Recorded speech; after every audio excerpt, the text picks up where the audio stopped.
what's your take on Charlie Dobson? I thought he, showed up. What's his ceiling? He's a 44-14 guy. Can he go sub 44? Will Hudson-Smith? Is he injured? Right. What's this take on Hudson-Smith as well too? Yeah. Yeah.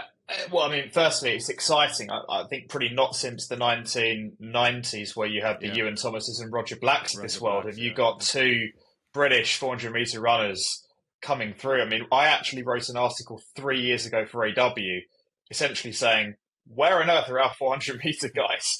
And I chatted to Roger Black and people like Ewan Thomas and Chris Akabusi as well. And it's exciting because I think Charlie, I mean, I don't think anyone, even Charlie himself, was expecting to win the London Diamond League like that, Right. to run down the likes of Mass and Vernon Norwood and others. It's an interesting one in Tokyo as well because I think Quincy Hall is obviously out. Yeah, he's injured. So in theory, you think is it more open than Paris? I'd argue yes. I think so. Is Matt in the same shape that he is in Paris? Can he run 44-4, 44-3 again? I don't know. I think Charlie can run 43-8 in Tokyo. I think he's on a trajectory at the minute where if he can get the middle part of that 400 meters right, he's a good starter. I think he's an amazing finisher.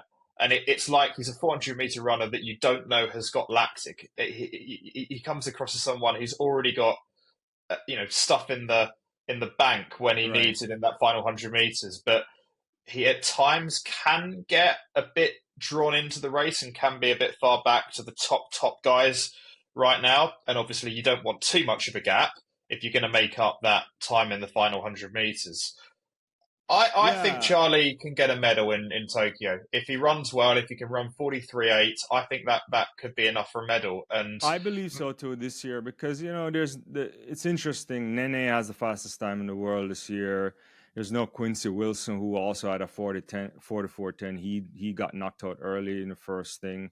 There's those guys from the US, but no one is really doing anything that we would say would push you into a low 43 fours that would say you can't get in the medals.